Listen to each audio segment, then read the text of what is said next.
Fox was a dedicated family man, working hard to provide for his wife Helen and their daughter Emily in Pennsylvania. He had been steadily advancing at his company, and their life seemed stable and mutually respectful. Although their marriage had its challenges, Jim believed their bond was strong. However, Helen had grown restless, secretly longing for excitement. Over time, Helen's dissatisfaction deepened, leading her to seek attention outside their marriage. Jim, focused on his career and daughter, remained unaware of Helen's feelings, trusting their relationship completely. The eventual discovery of her betrayal was a crushing blow. One morning, Jim woke up feeling uneasy after a restless night. He had seen Emily's boyfriend with another girl at the mall, and they were kissing. Jim knew telling Emily would hurt her, especially with a crucial volleyball match approaching, so he decided to wait until after the game. Later, Jim was called into a meeting with his boss and introduced to Ralph Jenkins, the previous owner of a newly acquired plant in Daytona Beach. Jim was offered a promotion to oversee the maintenance team there, along with a 25% pay raise and a rent-free apartment for a year. Without hesitation, Jim accepted, thinking his wife would welcome the move to warmer weather. After the meeting, Jim drove Ralph to the airport and began feeling optimistic. Emily could finish her last semester in Daytona and leave her boyfriend behind. But as Jim left the airport, he spotted a red Camry with a visible radiator parked at a nearby motel. It matched the description of Helen's car, which had recently been damaged. His heart raced as he parked nearby, suspecting the worst. Jim, in a company car Helen didn't recognize, decided to wait and see who was with her. Realizing he needed more information, he cut the valve stem on her spare tire, knowing she would call him for help if she had a flat. Then he waited, tense and anxious, to see what would happen next. Half an hour later, Jim heard a curse at his car window, which he lowered slightly. "Damn it, what do I do now?" Helen muttered. "No problem, sexy lady. After a meal like that, I'm happy to help," her companion replied as Jim's world crumbled. "I don't have a spare tire. My husband didn't put the wheel back in the car after fixing it," Helen complained. "What an idiot," her lover chuckled. "I always make sure my wife's car is in top shape. I shouldn't have come with you today. What now?" "Let's go back to our room while I call for help," Helen suggested, and they headed back to the motel. Jim waited for her call, planning how to respond, but his phone never rang. 20 minutes later, Jim's heart sank further as he saw Emily's Honda Civic pull into the parking lot. She walked to the motel, knocked on the door, and after a minute brought a tire from her trunk as Helen and her lover approached. "Frank, pay for this so Emily can play tonight. She needs to stay focused," Helen said. "Thanks, Mom. If you cared, you'd have dressed before I arrived. I need to get to school and prepare. Can you handle it from here?" Emily asked, clearly upset. "No problem, Em," Frank replied. "I'll get dropped off at Home Depot, and I'll be at your game tonight." "Thanks, Frank. Just don't sit too close to Mom. Dad will be there, and I don't want any drama." "Don't worry, I won't cause trouble," Frank laughed. "Your dad won't even notice what's going on." "Frank, don't talk about Jim like that. He's my husband and Emily's father. He deserves respect," Helen interjected. Emily shot back. "Respect? After what you're doing? I just want to finish school and get out of this mess. I told you I love your father and there won't be a divorce. We'll grow old together," Helen insisted. "You're delusional. Dad won't tolerate this forever, and Frank isn't worth it." "You're just using each other while you can," Emily retorted. "Dad has put just as much effort into this marriage." "Your father? He's not like that. He's a good husband and father," Helen laughed. Emily nodded toward Frank. "Frank's a good guy, huh? Yet he's cheating on his wife with you. If he cared about his family, he wouldn't be here." "Enough, Emily. This isn't up for debate. Get to school and focus. Frank and I will be at your game." "Doesn't make me feel any better," Emily muttered. "Just keep him away from Dad. Frank may underestimate him, but Dad's not a pushover." Emily drove off, leaving Helen and Frank alone as he tightened the tire. "She's not too thrilled about us, is she? My daughter would react the same way. That's why I keep this hidden from her and my wife." "Emily knows what's happening and is keeping quiet to avoid a divorce," Helen reassured him. Jim sat in the back seat of the company car, disoriented long after Helen had driven away. Discovering her affair was painful, but learning that Emily knew and accepted it devastated him. He remembered Emily's volleyball match was about to start, and for the first time in her high school career, he would miss it. Feeling too upset to face his family, he returned home, had a few beers, and contemplated his future. The realization that Helen might not want to move to Daytona because of her lover hit him hard. He reflected bitterly on how faithful he had been, and how she had taken advantage of that trust. Jim realized Helen didn't know about the Florida relocation and would assume he was going to Michigan. He thought about moving to Florida alone, giving himself time to sort out his family issues while she stayed in Pennsylvania with Frank. The idea appealed to him as a small act of revenge. With the weekend and upcoming week to plan, Jim decided to leave for Daytona after Thanksgiving. His wife and daughter would think he was headed to Michigan, giving him space and a break from them. After taking some Dramamine and another beer, Jim prepared to sleep in the guest room. He moved his clothes and toiletries, then locked the door and tried to sleep, though worry kept him awake for a while. Emily noticed her father's truck in the garage and wondered why he hadn't come to her game. Helen, surprised by the empty beer cans, went to check on him but couldn't find him in the usual places. They eventually found Jim asleep in the guest room, unresponsive to their attempts to wake him. He must have been drinking, Emily guessed, puzzled by his behavior and his absence at her game. "We'll ask him in the morning," Helen suggested, noting that he sometimes slept elsewhere to avoid spreading illness. She urged Emily not to be too hard on him. Helen mentioned that Frank thought Emily played well and could get a scholarship, which irritated Emily. "I don't care what Frank thinks," Emily snapped. "He's a cheating idiot, and I'd be happy never to see him again." "Why can't you be happy for me?" Helen complained. "Frank makes me feel young and attractive." "I'm worried about Dad. If he finds out about Frank, it'll break his heart," Emily replied. "That's why he can't find out," Helen said.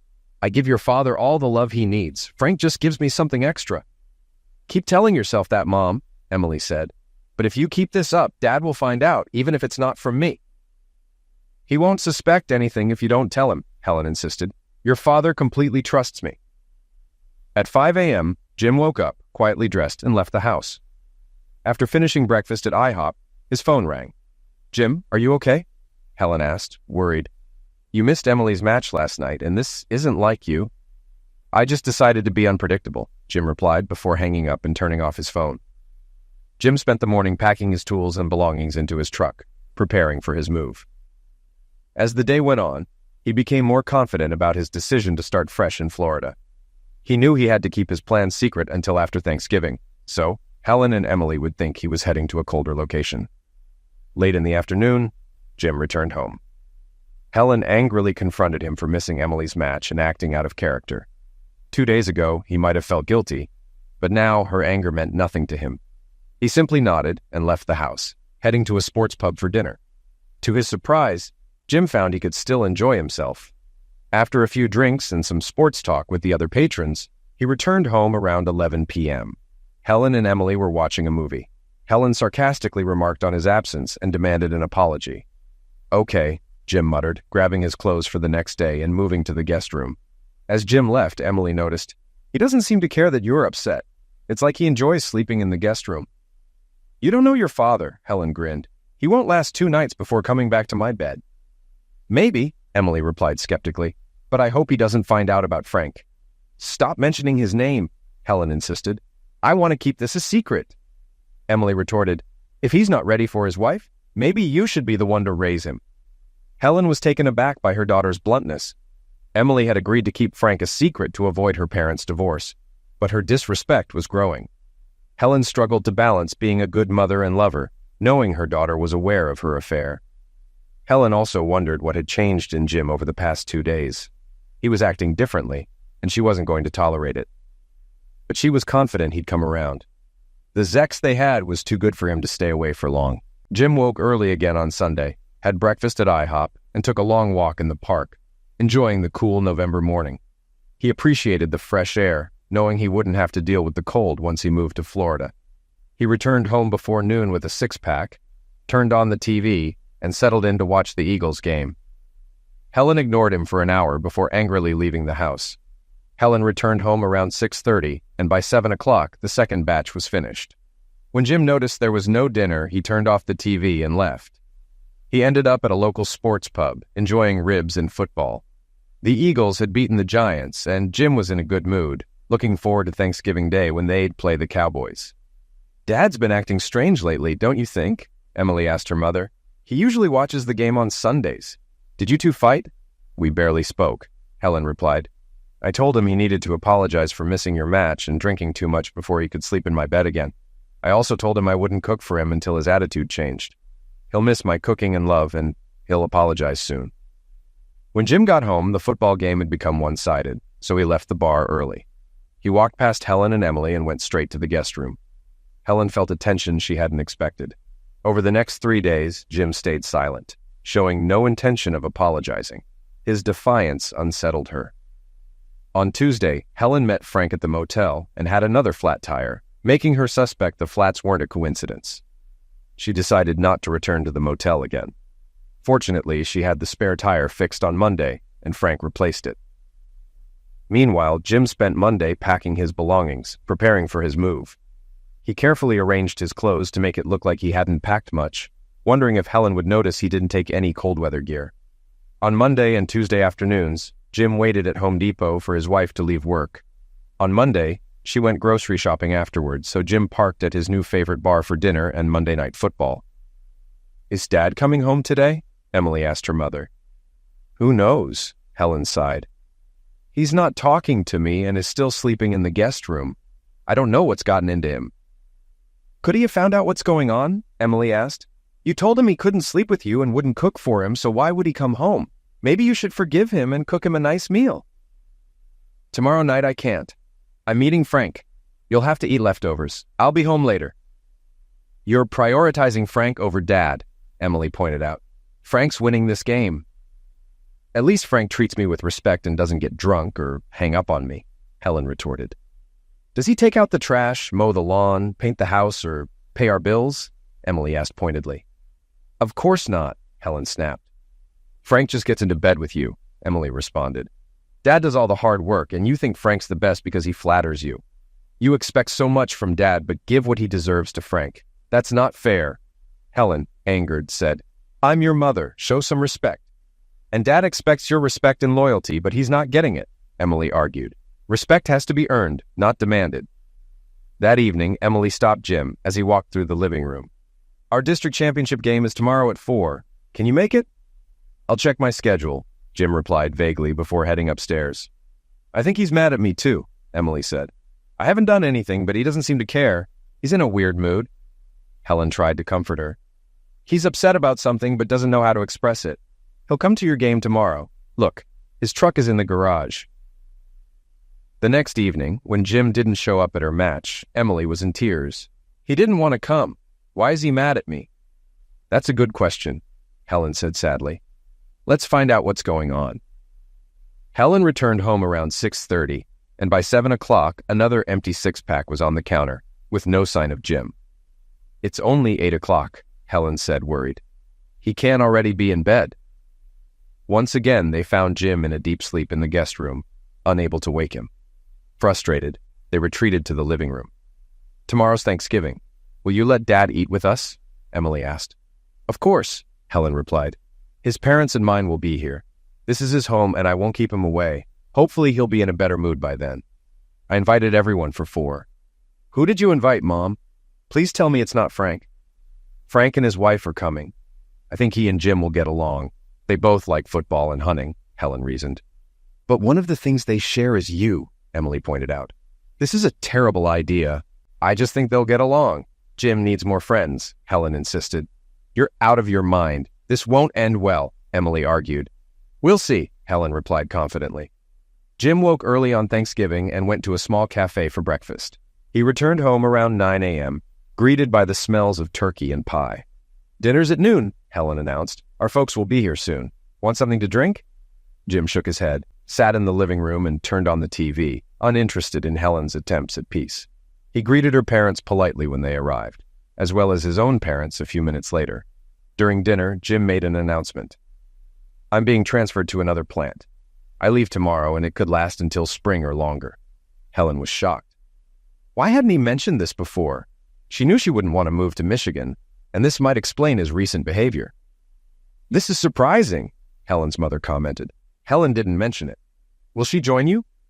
"I'll go alone," Jim replied. "It wouldn't be fair to make Emily change schools or for Helen to leave her job. I'll manage on my own for a few months." The grandparents started discussing Michigan's weather, while Helen and Emily exchanged concerned glances, thinking Jim was upset about leaving his family. After dinner, Jim, his father, and Helen's father watched the Eagles game. Disappointed by their team's poor performance, They were half watching the pregame show for the next game when the doorbell rang. Jim didn't pay attention until Helen introduced a couple in the hallway. "This is Nancy and her husband Frank," she said, naming everyone in the room, with Jim last. Frank, grinning, walked up to Jim wearing a Dallas Cowboys sweater. "Hello, Jimmy. I've heard a lot about you," Frank said, extending his hand. Jim, who had held everything in, snapped. Without warning, he kicked Frank hard between the legs, then kneed him in the face, knocking him to the floor with a broken nose. Everyone froze in shock. Nancy screamed and rushed to Frank, while Helen vomited in the bathroom and Emily grabbed ice and a washcloth to help. Stunned by his own actions, Jim grabbed his coat and left the house. He drove south on Highway 81, stopping only when he reached Hillsville, Virginia, where he rented a room and quickly fell asleep. The next morning, Jim turned on his phone to find it full of messages, which didn't surprise him. After listening to a few, he deleted them all. Ignoring the calls from his mother, Helen, and Emily demanding to know where he was, Jim decided to stick to his plan and continued driving south on Highway 77. As Jim drove, he kept replaying the previous day's events. Frank had it coming, but what would the consequences be? Would he get arrested, lose his job before reaching Daytona, or face divorce? Realizing he needed to check his messages to understand the situation, he decided to leave his phone on but not answer calls, checking messages after the caller hung up. Helen called within 30 minutes. After waiting a bit, Jim read her text. "Jim, call me. I know the transfer has shaken you, but you need to pull yourself together. Frank's nose needs surgery, but he won't press charges. Please call me." Jim drove all day and arrived at his new apartment at 5 p.m. He retrieved the key from a safe outside, unpacked, parked the truck in the garage, and went to bed by 7 o'clock. With 2 days off before starting his new job, Jim noticed some issues with the apartment and planned to fix them on Saturday. Concerned Helen might find out about the Daytona plant and try to join him, he decided to call her on Saturday morning. "Hello?" "Hi, Helen. It's Jim. Where the hell are you? We called all night, but your phone was off. What's wrong with you? Frank ended up with a broken nose and a concussion just for rooting for a different football team. Are you crazy?" Jim ended the call, turned off his phone, and made a list of items to buy. An hour later, he returned with a new door lock, air filter, cleaning supplies, and a 30-pack of beer. At noon, he called Emily. "Hi, Dad. Glad you called after your fight with Frank. An ambulance took him to the hospital, and everyone was worried you were losing it. Mom was scared they'd sue us. I had to clean up the blood while Mom took Nancy to the hospital. Anything else happen?" "No, pretty quiet," Jim replied. "Just one more thing. Mom's upset you hung up on her again." "Yeah, I could tell," Jim admitted. "I called to let you know I got a new job and start Monday, in case the police ask where I am." "Don't worry," Emily reassured him. "Frank didn't press charges, though I think his wife wanted him to. The cops won't come looking for you. But why the secrecy about your transfer? Is that why you've been acting weird?" "The transfer made me rethink my life. I realized I need to respect myself to be respected. I've lost my way over the years, but I'm getting back on track." "Are you okay, Dad? Any health issues?" Emily asked, concerned. "Not exactly. You and your mom know what's going on," Jim said sadly. "Just tell her I'm fine and not to worry." "Okay, Dad. I'll call you sometimes. Will you answer?" Jim struggled with his anger toward his daughter. He loved her, but her disregard hurt. He didn't want her out of his life, even though he was still upset about the betrayal. "If you don't call while I'm working, I'll answer," he replied after a pause. "What about Mom? Can she call?" Emily insisted. "Will you answer?" "If she wants to call just to tell me off, she shouldn't bother," Jim responded quickly. "But if there's an issue with the house or family, she should call. That's fair, right?" "I'll tell her. Good luck with your new job and stay warm. Is it cold there now?" "It's better than I expected. Don't worry about the weather. I'll be fine. Goodbye." As soon as Emily put down the phone, Helen started asking questions. What did he say? Did he apologize? Is he afraid to come home? What did he say about me? "He doesn't seem scared at all," Emily replied. "He said no one would respect him unless he respected himself. That's why he cut Frank off and keeps hanging up on you. If you want to talk to him, you'll need to show more respect. He's the one who attacked a guest in our home over a t-shirt and keeps hanging up. Next time we talk, I'm telling him exactly what I think," Helen vowed. "That's exactly why he's hanging up. He won't listen to you if you're disrespectful. Frank is the only one benefiting from this unless you find more boyfriends," Emily retorted. "Why do you keep making these rude comments?" Helen asked. "Because you've been rude and disrespectful. Frank laughed at Dad, not just because the Cowboys beat the Eagles, but because he slept with Dad's wife. That's enough to drive anyone crazy, but Dad doesn't know, Frank was hinting. Helen disagreed. He knew Frank was being an idiot, so he put him in his place. You don't disrespect someone in their own home. Any man would be angry, even if he didn't know his wife was cheating, Helen argued. I'm done with this talk. You live under my roof, and you will show me respect. On Wednesday evening, Jim was by the pool when his phone rang. He saw it was Helen and let it go to voicemail. Later, he checked the message. Jim, I know you're screening my calls. Please call me back. We need to make decisions about the house. Who'll shovel the driveway? Should we sign a fuel oil delivery contract? Which company to use? Please call. Hearing no hostility, Jim decided to call Helen back. She had important questions, and he didn't want her or Emily to face any issues. Thanks for calling, Jim, Helen said calmly. I'm worried about the things you usually handle around the house. Now that it's snowing, what should I do? I'll make a list and email it to you, Jim promised. I should have thought of that. Helen then asked, Are you coming home for Christmas? Mom and Dad invited us for dinner, and your parents want to see us on Christmas Eve. It's awkward telling them you're not responding to their calls. I don't know my schedule yet. If possible, I'll come home. You can tell them that. But they need to be polite if they want me to answer their calls. Every message I get, even from my mom, is hostile, and I don't need that, Jim insisted. I'll tell them, but I'm not sure it'll help. They weren't happy about how you treated Frank or that you left afterward, Helen replied cautiously. So there's no point in me coming for Christmas, is there? I'm not showing up just to be treated like the bad guy. If they want me there because they like my company, that's different, Jim said. You can still come home, Helen said, surprising Jim with tears in her voice. Emily and I would love to see you. We'll try not to make any dumb comments. Do you miss making love to me? Jim didn't want to be physical engaged with Helen anymore after hearing her with Frank. But he replied carefully, I've always enjoyed making love. Every time was special to me. He didn't mention that it was because he didn't realize he was getting Frank's leftovers. I agree, Helen cried.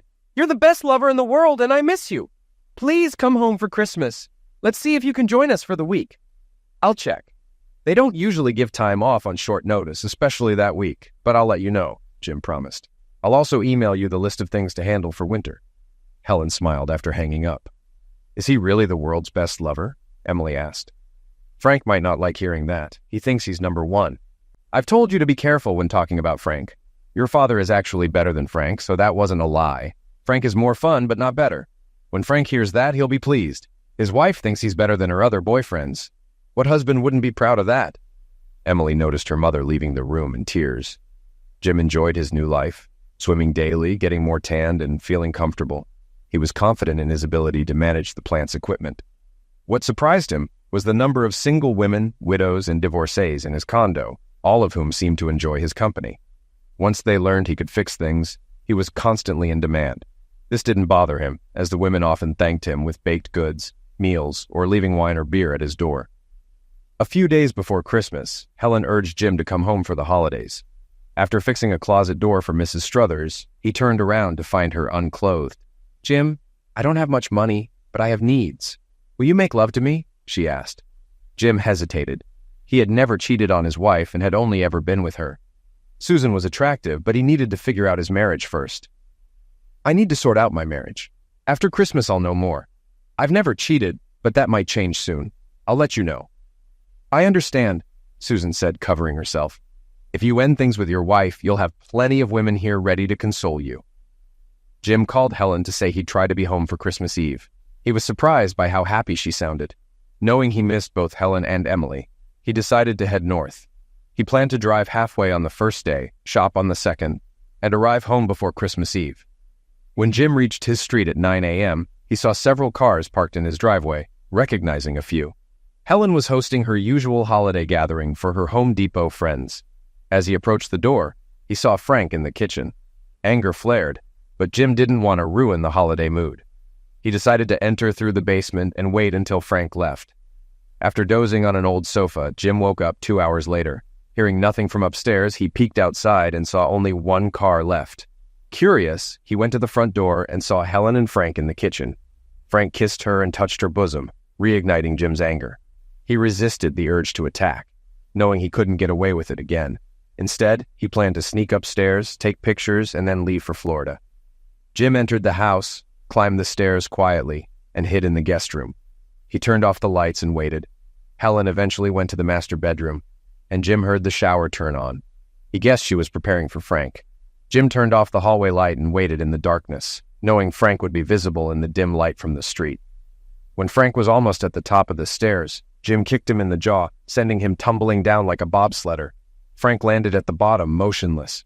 The water was still running, and Helen hadn't heard anything. As Jim's anger faded, he realized that if Frank was dead, he was in serious trouble. Jim hurried down the stairs, stepped over Frank's body, and left the house.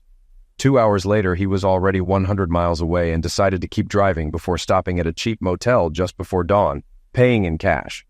After a 4-hour rest, he continued south, reflecting on his situation. He had attacked Frank, and depending on whether Frank survived, this could become serious. Jim realized he needed to stay away from both Frank and Helen to avoid ending up in prison. They weren't worth it.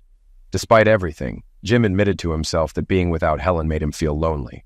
She and Emily had been his world, but they betrayed him, and he knew he needed to move on.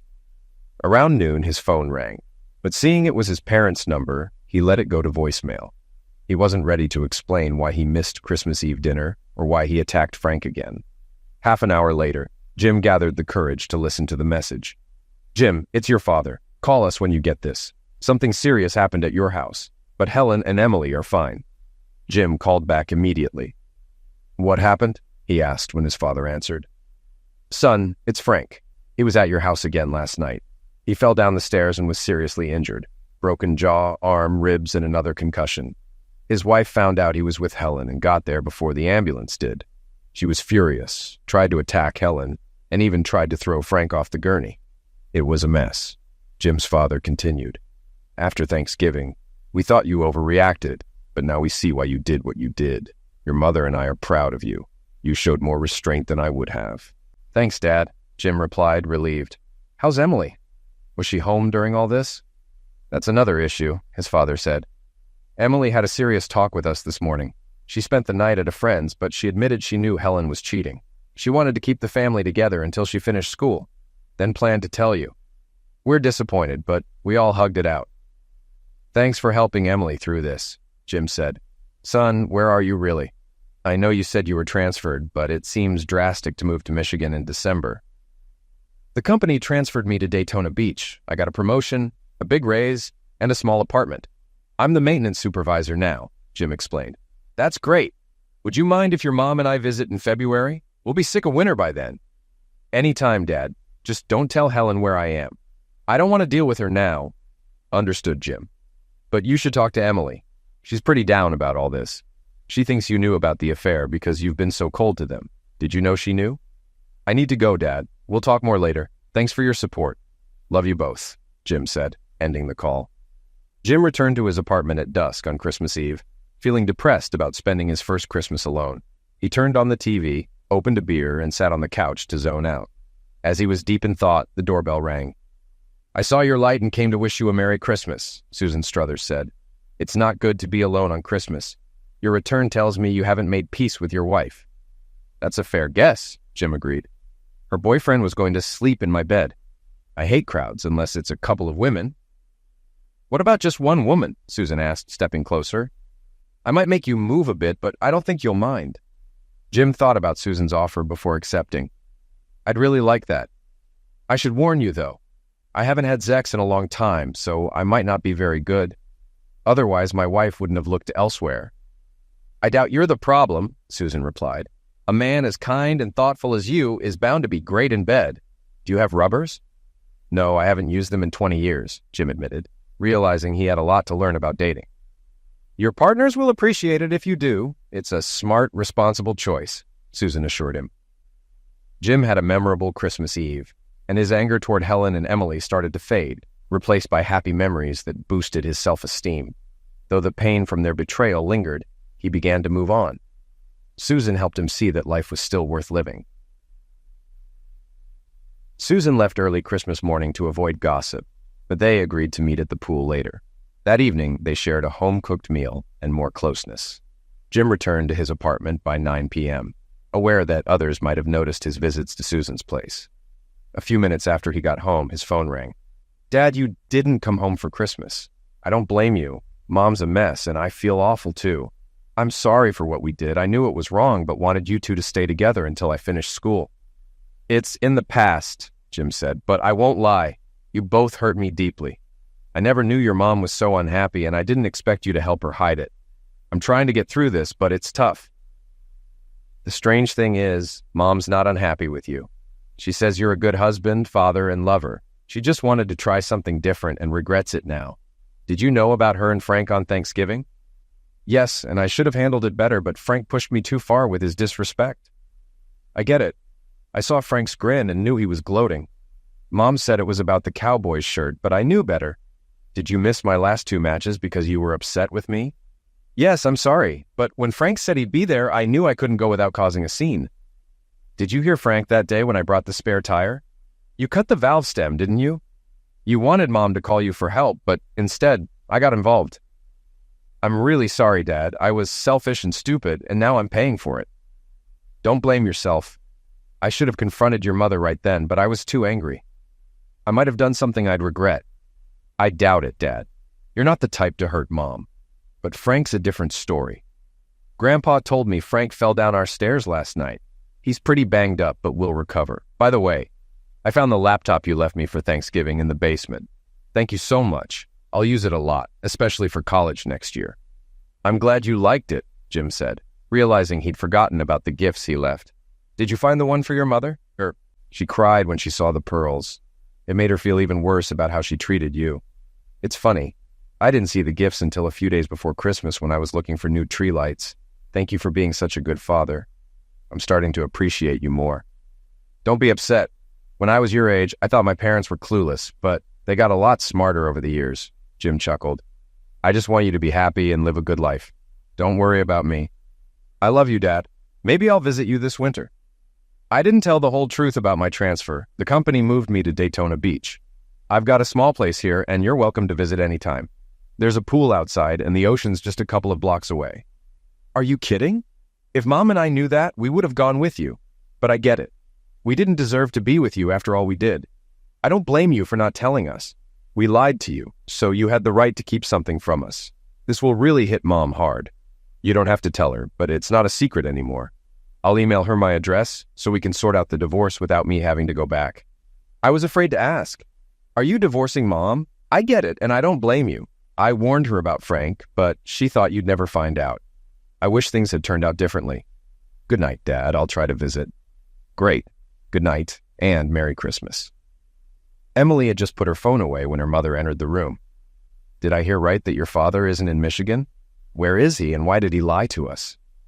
"He's at his company's new plant in Daytona Beach," Emily replied. "He didn't lie. He said he was being transferred. We just assumed it was Michigan. He didn't tell us because he was there when you called me to bring the spare tire to the motel. He heard everything and knew who you were with. He didn't feel obligated to consider us." "Why didn't he say anything then? Was he afraid of Frank?" Helen asked. "Afraid of Frank? Are you serious?" Emily shot back. Dad wiped the floor with Frank. "Frank's no match for him in a fight or in raising a family. You always try to find faults in Dad to justify your actions.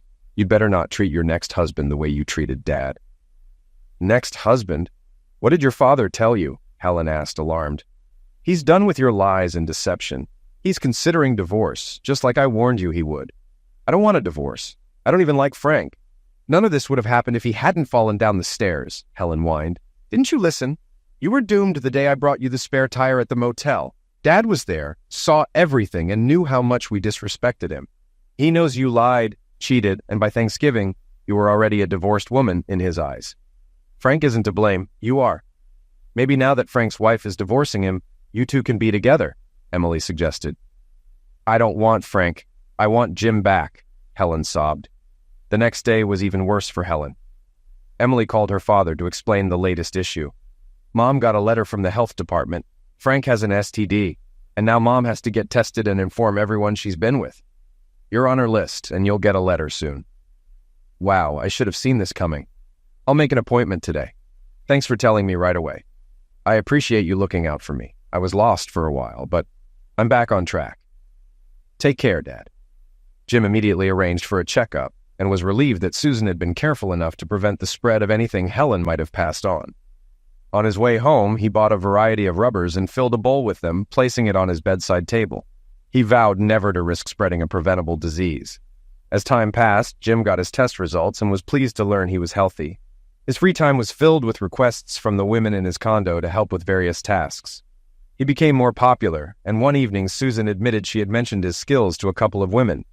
Word spread, and Jim found himself regularly refilling his rubber bowl. The women who visited appreciated his concern for their health, which only enhanced his reputation. One afternoon before Easter, Jim was surprised when Emily showed up with a small suitcase. Before he could speak, she hugged him tightly. "I'm so sorry, Dad. Please forgive me and let me stay for a few days. I'll leave if you want." Jim, surprised but happy to see her, said, "You're always welcome here. Come on, I'll show you the room. You look all grown up." "I told you I finally filled out in all the right places," Emily laughed, turning so he could see. "I'm the same bra size as Mom now, though it probably fits me better. Mom's getting pretty thin. I hitched a ride with the Shears. They're headed to Orlando and dropped me off. I knew you'd let me stay. It's spring break, and I'll only be here for 4 days before heading back to the cold. This place is great. I guess you like living here." "It's smaller than our house, but it has everything I need, including a heated pool right outside," Jim said as Emily looked around. "Looks like you're getting everything you need," Emily laughed, spotting the dish of rubbers in his bedroom. "Good for you, Dad. You deserve some happiness after everything. I won't bother you. I'll just relax by the pool while you're at work. I haven't seen the sun in ages." "Tomorrow evening, we'll go out to dinner," Jim said. "There are some great places here. Ribs, steak, seafood, you name it. I'll take you to a spot where the guys from work hang out so they can see how gorgeous my daughter is." The next evening, Jim and Emily sat at the rib joint and had a great time. "Why did you forgive me, Dad? I don't know if I would have if I were you. It was a huge mistake to help Mom with her infidelity. I hate myself for it, and I'm truly sorry." Jim replied, "I'm much happier with you around than without you. In that sense, I'm selfish. It makes me happy, and now it's become one of my life's goals." "I'm glad you feel that way. I hope you're always happy I'm here," Emily said sincerely. "We were always close, and I hated myself when I realized I pushed you away. Do you think you'll ever forgive Mom? She's not doing well without you. She's lost weight and rarely goes out. When rumors spread that Frank had an STD and that his partners needed testing, half the store employees were terrified. Frank seems to have gotten it from a new cashier, infecting a lot of people. Mom was the only manager on the list, which was awkward for her. Your mother and I agreed to be partners, Emily. Partners should be honest with each other. They need to trust each other, Jim admitted. I don't trust her anymore. I understand, especially after meeting your harem at the pool today. It was awkward having so many women ask me about you. From the way they talked, I knew at least 4 were sleeping with you. My dad owns a condo, Emily smirked. Seriously, they all think you're a sensitive, honest, attractive man who's pretty good in bed. I'm not sure about that. I have a few friends who visit now and then. I don't think they see me as anything special. It's more like I'm just available, Jim said modestly. Mom made a huge mistake, Emily said. Can I come here after I finish school and look for a summer job? I'm thinking about going to college nearby. Can I stay with you? Can I spend weekends and holidays with you? It's too far to commute to work, and Mom and I don't get along anymore. We're not close. Her betrayal hurt me more than I realized at the time.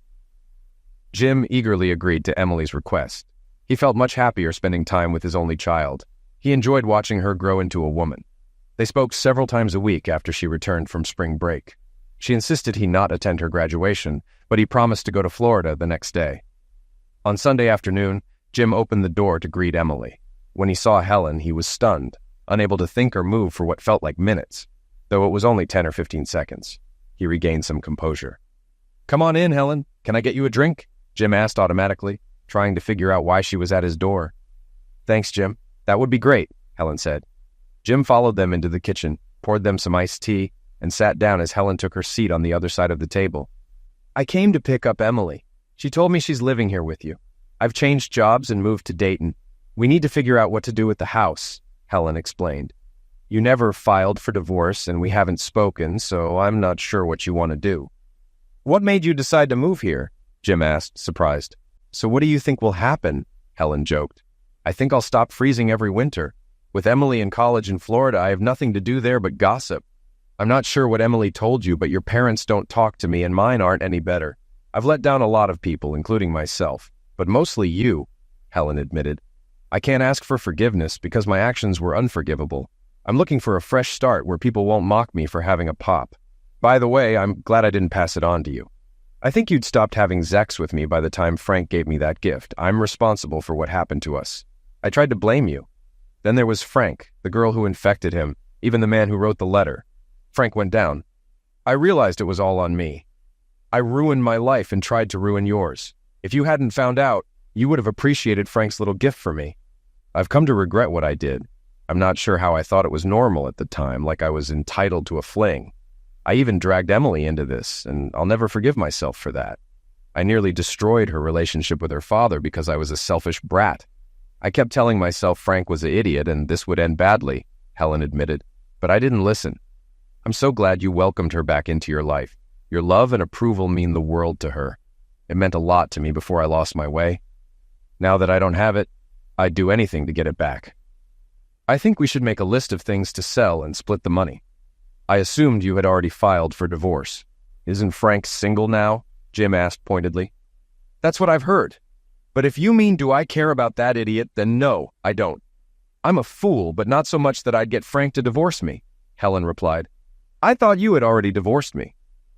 I've given you plenty of reasons, Jim said. I'm pretty content with what I'm doing here. You know how much I hate change, and divorce can be pretty disruptive. We should discuss this now, shouldn't we? I guess so. If it's up to me, I'd like to stay married, but my past actions don't really support that, do they? I know you're too good a man to stay with a lying, cheating wife. I knew it all along, but I kept telling myself he'll never know. Where are you staying tonight? Helen asked. We've got time.